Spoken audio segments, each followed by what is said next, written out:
streets. Let's go up to Bill Thomas. He's in Air 7 HD. Bill? Yeah, this is what described as a parolee at large, according to Riverside police officers. They're chasing this guy through city streets not far from UC Riverside in Riverside. Now he's made that left or westbound turn.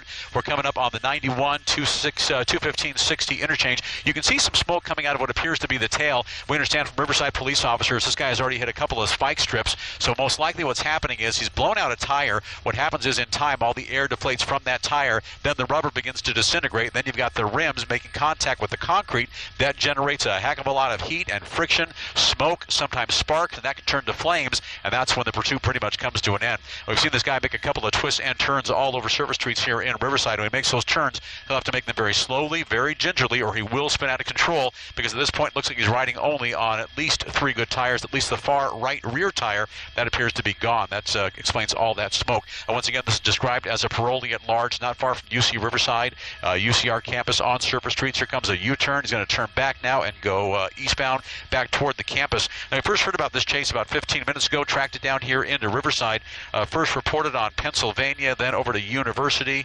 He was on Park as well, eastbound on 12th, and he may be someone who's used to this area because he's staying in the same general area near UC Riverside. Bear with us on our shot here. Looks like he made that U-turn real quick and flew under us, so we're going to kind of reposition and get behind him once again. Let's open up that shot. You'll see Riverside police officers right on top of this guy, just behind him. There's 1, there's 2, there's 3, there may even be more. They're getting closer and closer to that guy. Unfortunately, because he is riding on only 3 tires, that 4th one appears to be blown out due to those spike strips. He can't go too fast, and as soon as he takes a turn, it'll be a little easier for these officers, if they opt to implement that pit maneuver where they'll try to spin him out of control. But you can see there's a great deal of activity here, a lot of surface street activity, a lot of folks coming to and from work and or school.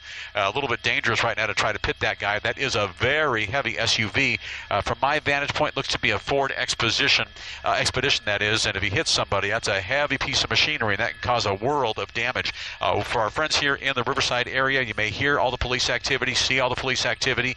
Best bet, stay right where you're at. You got a front row seat to all the action. We'll break it down for you minute by minute and let you know what happens. Oftentimes people want to go outside, get involved in these pursuits. In fact, you see some folks right there standing by that fast food restaurant getting as close as they can to all the action. Nothing could be more dangerous because that SUV is very unstable right now and smoking more and more. He might just decide to pull over and call it a day. Looks like all the windows are tinted, and you can see him putting his hand out the window, and that may be in compliance with commands that police officers are giving him right now. Now he's putting the window right back up. He had that window down, just once again described as a parolee at large, but any further information has to be ascertained from Riverside PD. When they get that, we'll get that. Now you can see, we'll try to find out what street he's on, but a little tricky right now because he's made so many twists and turns. We're closest to the Riverside interchange, not far from the Metrolink tracks on surface streets, and a little east of the 91, south of the 215, so Riverside area and a little west of Moreno Valley. They've got this guy surrounded. Open up the shot right now. You'll see a number of Riverside police officers, and what they've done is blocked off all traffic here at this intersection. They don't want anybody coming toward the suspect, in front of him, behind him, on top, or behind.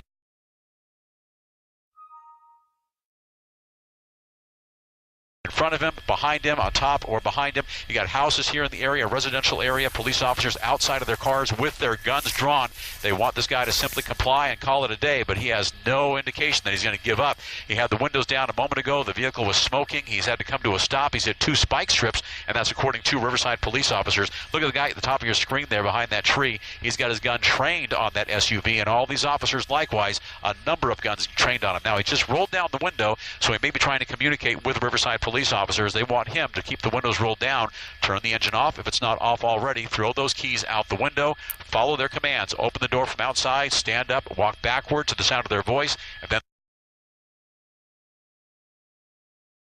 follow their commands, open the door from outside, stand up, walk backward to the sound of their voice, and then they'll bring him down to the ground with his back facing police officers. They don't want any eye contact, and then hopefully they'll be able to take this guy, described as a parolee at large, into custody. For now, though, in Riverside, this has been going on for about 15, 20 minutes, as best as we can tell. He appears to be communicating with Riverside police officers, but still staying inside that SUV and not coming out, not complying with commands of police officers. We'll watch their every move and see what they come up with next. Back to you. The fact that he's a parolee, Bill, I would think would indicate that he has some idea of what the police expect of him. He's been to prison at least once, and so he knows what these authorities are telling him, and he knows why. Again, it looks like he's rolled the window back up. Unclear why he's doing that. His behavior seems to be somewhat erratic here. Not sure why the vehicle stopped, although we did see smoke. It appeared to be some smoke coming from the front of it as well, from the engine compartment, as well as from that right rear tire. We do see a canine officer there in the lower part of the screen, or now the center of the screen. So they have a dog ready to employ in this situation as well. But the guy's not giving up. Do they know, have you heard anything, Bill, about whether there might be other people in the vehicle with him or whether he is by himself? Great question. We're thinking the same thing. Look at the vehicle right now. Here comes the window back down again. He's had it up, down, apparently communicating with officers. But around the vehicle, you can see those are heavily tinted. There are different levels of tint. That appears to be a very dark tint, so police officers can't see inside that car. Are there other people inside with that suspect, that parolee at large, a guy described as a parolee at large? Are there people in that vehicle that are being held against their will, or people who are working with this guy?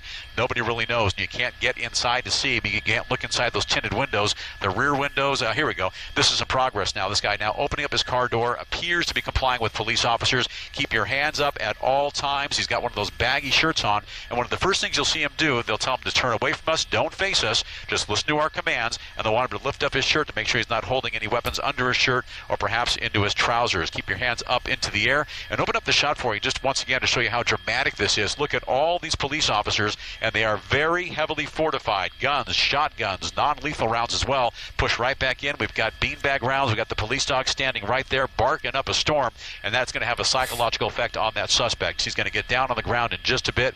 Once he does get down on the ground, they'll frisk him, make sure he's clean, make sure he has no guns, knives, any kind of weapons, any contraband, and then they'll take that guy into custody. All while they're doing that, you have a bunch of officers working with this guy, telling him exactly what they want him to do. It doesn't look like he's complying entirely. There he goes, back down to the ground. Don't face us. Things can get real tricky.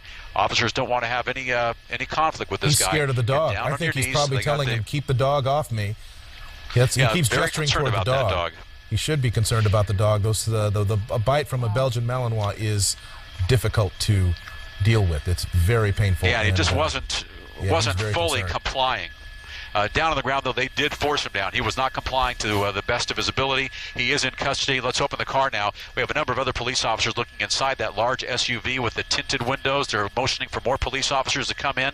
Unclear as to whether or not there's anybody else inside that car. They want to get all the windows down, look in the front seat, the back seat, then the rear compartment as well. And here comes one more individual. Not sure if that's someone who's being held against their will or someone who was working with that guy described as a parolee at large. Regardless, she looks like a young lady there, and she is being at least temporarily detained. Handcuffs on. There's a third suspect, another woman, and here's a fourth suspect out of the back seat. So a total of 4 people now in handcuffs, including the driver described as a parolee at large. They'll make that 3 suspects now, 2 young ladies and the 1 driver who has now been taken into custody. And this is all happening on University. This appears to be University westbound, about a half a mile east of the Riverside Freeway, and all traffic in the area is being held up as we wind up this police activity.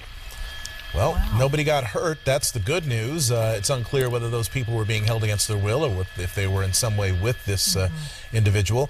I guess that's something that's kind of hard to be dealt with later. I mean, you can't just jump out of a moving car if you're involved in a pursuit, even if you're not in agreement with the guy who's driving. Even whether you're captive or not, there's not much you can do except ride along.